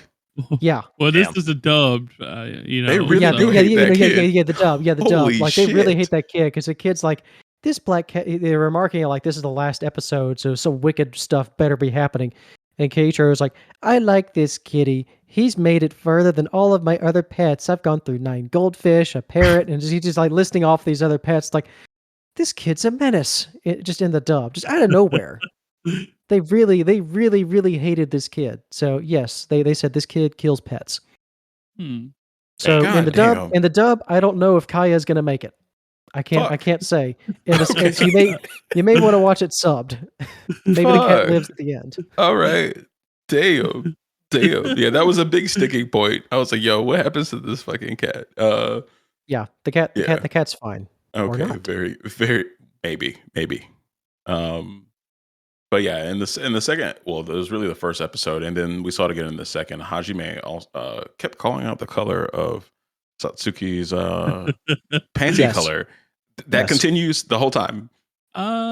So in one episode later on, I forget which one, but she actually wears what she calls in the dub like Nike like leggings, and she changes to leggings. You're not gonna get me anymore. I'm wearing Nike leggings from now on. She's wearing the compression shorts. Yeah. Well, I'm glad she built up some defenses there. Yeah, that's also in the subs. That's just they just leaned into Hajime being a horny preteen. Yeah, that's all that was. Those jokes are in the sub. And even again, last episode, there's like Momoko climbs over the boys to get into a vent, and there's a full blown view of Pantsu, and both of the boys are blushing. She's like, "What are you two waiting on? Our boners to go down?" Like, good lord. So I gotta ask, did they use the terminology chub material in the subtitle version? I don't think they did. They probably did not. I didn't watch this one subbed that episode, but yeah. Yeah, my mom couldn't understand what he said, and I was like, "We're just not going to go back to that. It's not important, Mom. It's not important." Oh man, he's going camping. Yeah, bitch in the tent. So I mean, I think it was towards the end. It was towards the end of the second episode, and they were dealing with the toilet demon. God, yeah, Hanako. They had to get water in the jar, right? They had the kanji symbol on the jar, and where'd y'all's minds go? Because I thought something very, very fucking crude was going to happen at that point. I was in the same spot you were. I was like, please don't piss in the jar, please. I mean, I knew they wasn't gonna piss in it because obviously that didn't happen in the original. You would think, So I didn't expect that. If they was able to like add animated scenes into it, then they would have. They would have pissed in the jar, but they wasn't able to add animated scenes into this. They was just able to change the dialogue, which makes it better. So they did not piss in a jar. There would have 100% been a remark about being dehydrated or something, like with a bright yellow jar. Yeah. Yeah, Tyler, I only had about 10 seconds to really come to my conclusion, so I didn't get to think through. Yeah, I mean, in my head, I was like, no, they're not gonna. I had the same thought. I was just like, they can't though because they can't animate this. So Very true. Yeah, and I was like, honestly, this is a very innocent way to end this scene. I was like, this is great. Okay, we're gonna make it. Yeah. And then we also, I mean, we brought it before, is like the American references, even though they're in Japan. And one I wanted to point out, I didn't get to point out at the time, was they're talking about the arts festival paying for the fucking football team. And I was like, yeah, they went a little off the rails here. But hearing what you guys have said, they kind of kept with that whole American theme, even though it was a Japanese high school. Yeah. I was trying to make sense out of it, thinking maybe they're talking about football and not Americanized football, but they definitely were talking about some quarterbacks and running backs there. So yeah. So with that, speaking of that, like I'm gonna give you an example of like how different it is. So like that conversation, I wrote it down. The teacher asked, "What should we do?" So in the subbed Japanese version, the teacher asked, "What should we do, principal?" The principal responds, "We don't have much choice. We'll hold this year's school fine arts festival in the old schoolhouse auditorium." And then it's like an overlay of students saying what. Well, in the dubbed, it says, "What do you think? You're the principal." And the principal says, "I hate the arts festival, but it pays for the football team. This year's festivals will be at the old schoolhouse." And the students say, "What?" A bunch of whats. So that's just one little like couple lines, like a 30 seconds of dialogue, and you see how drastically it changed. So, so that's just the whole difference. It's just wild. So yeah, a completely different show there. Yeah. And another point that I wanted to point out was kind of Leo, being very into spirits and then not thinking any problems of it about the school play. And I thought it was a really odd switch up. And I don't know if any of you guys noticed that he just kind of was like, "All right, I'm the star now. Like you everybody can fuck off, and there's nothing wrong." The ego came in heavy. When they tried to go stop him from eating that dinner, I don't remember what it was, and then he's like slams the door. "Call my agent if you want an autograph. Get those books out of my face." I was like, damn, homie really wants to be the lead in the Phantom of the Ghost Opera. So great name there. We changed things a little bit. For sure. But yeah, that was pretty much all the questions I had. There really wasn't much plot going on in here. Usually we spend a little bit more time in this section, in the spoiler zone. If there's any specific things you guys want to add about your ratings, any specific parts of the show, feel free to do that now. Other than that, we can kind of just do some final thoughts on it and get up out of here. Yeah. I think this show really just goes to show that dumb comedic humor can last a long time, because this show came out in 2005 dubbed, and I mean we're talking about it 19 years later.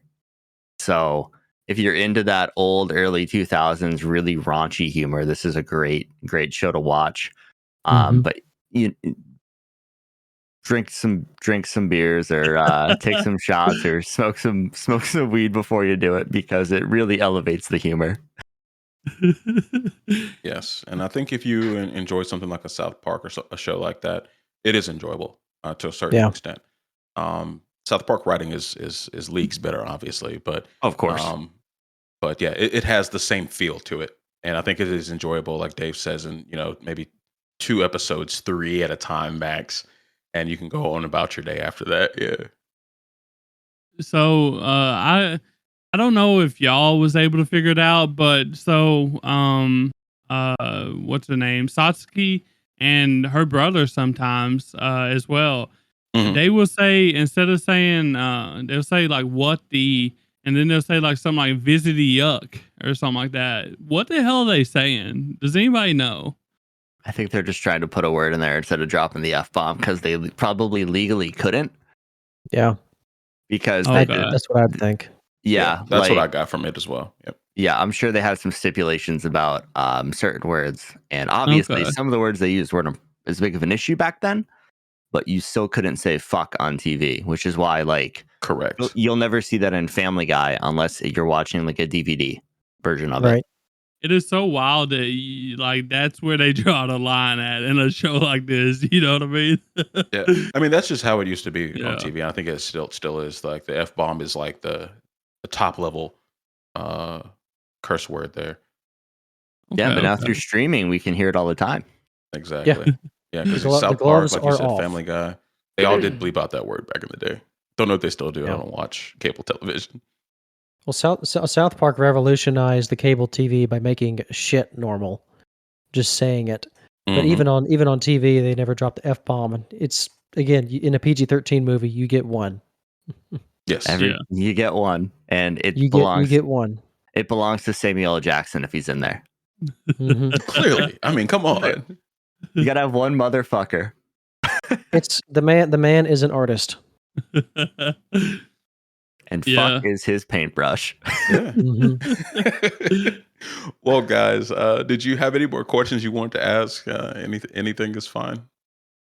Before, so another thing that's been brought up by like multiple people is that they say that if you don't feel like putting your time and effort into like watching a whole, I think 19 or 20 episodes of this dubbed, a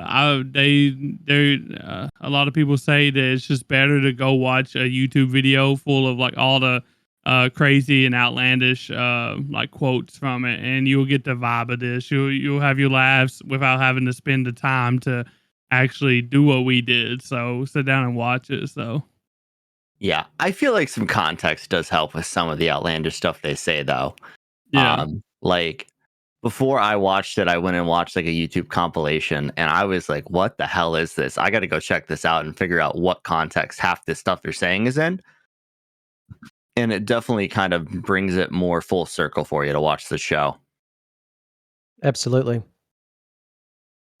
I think in a kind of related fashion, I'll again refer back to your bud Tevin, because you can kind of watch the episode and then the color commentary on top of it, which is kind of an analog way of watching it with the boys and just them reacting as well. So, there's a reason he's kept doing that anime drinking game series. But yeah, that's how I discovered his content. Was I did a Ghost Stories compilation just to kind of remind myself what it was a couple of years ago, and then he came up in my recommends. I was like, okay, this is the greatest thing I've ever seen.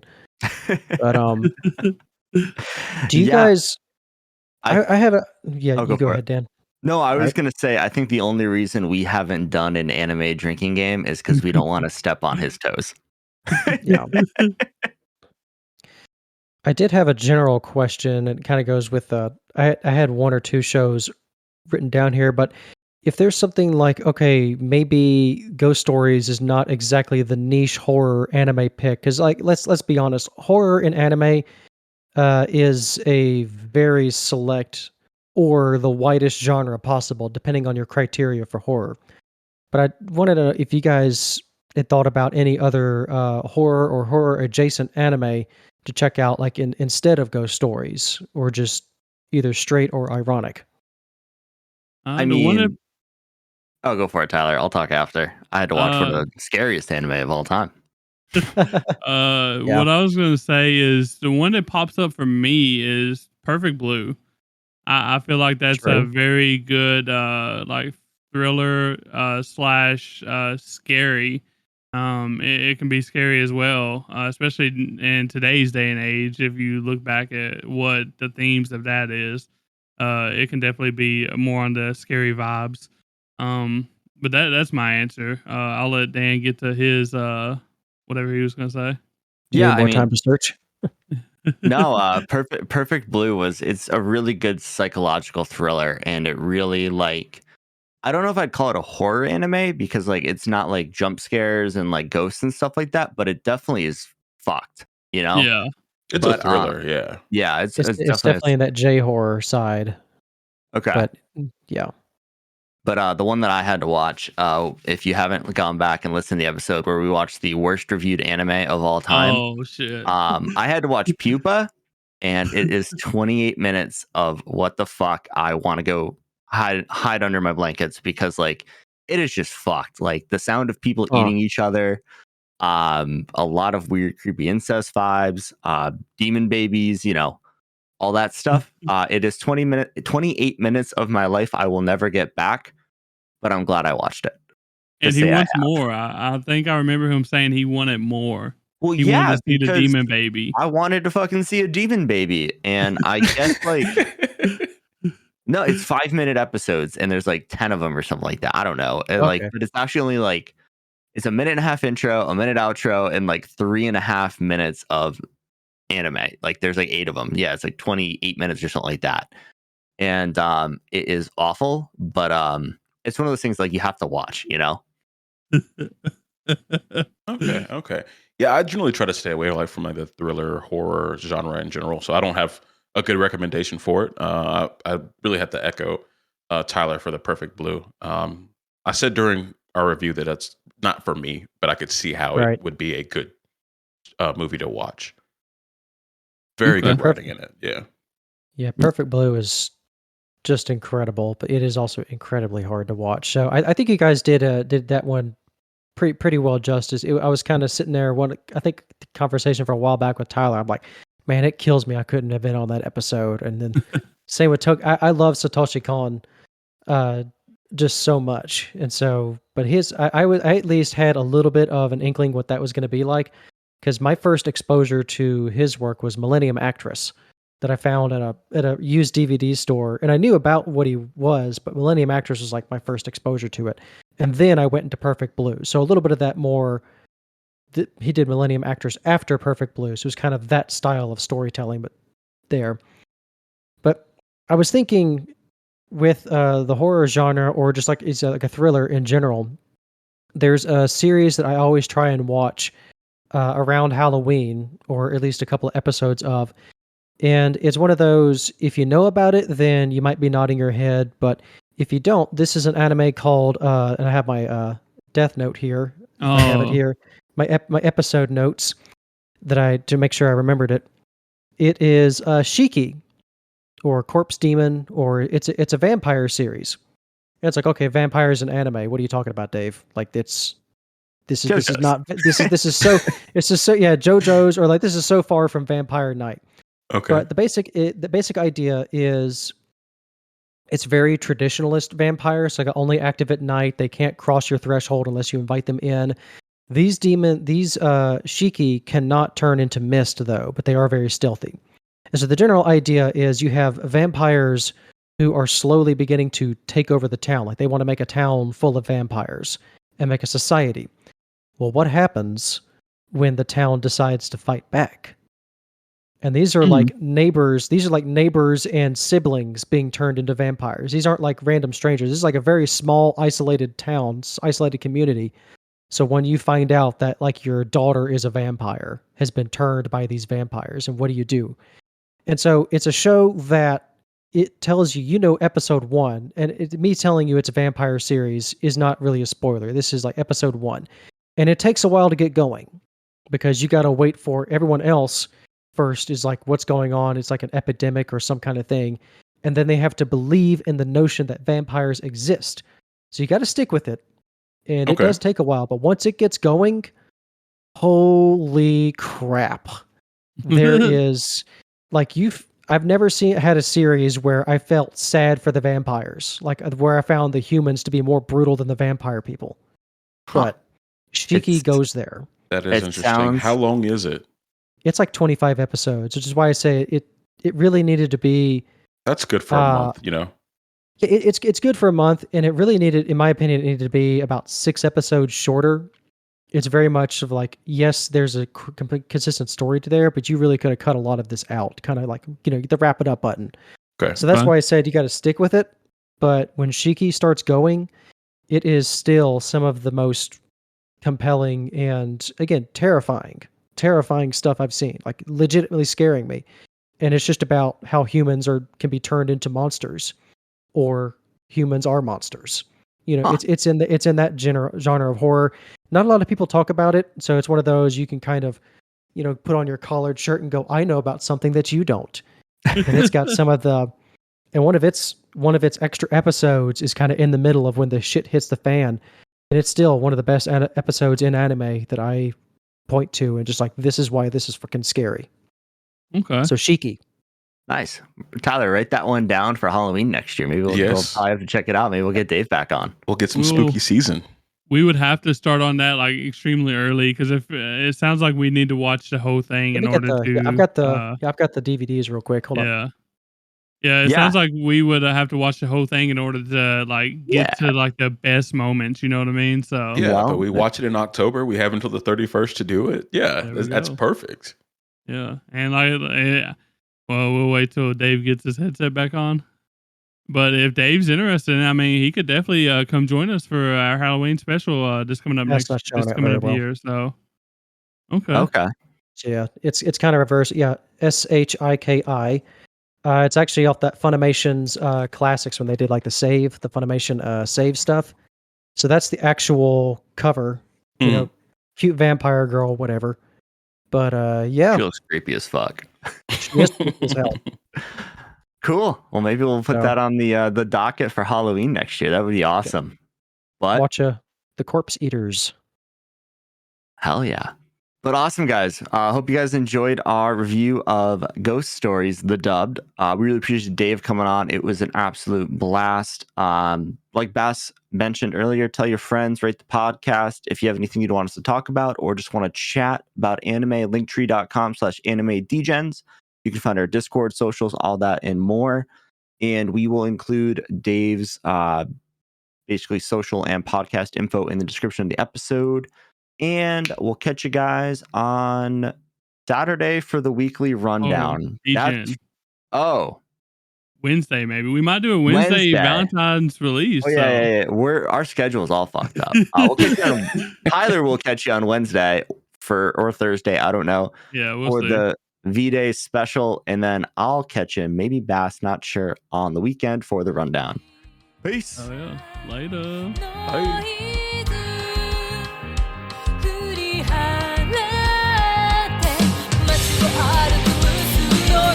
雨の中で立ち尽くして峠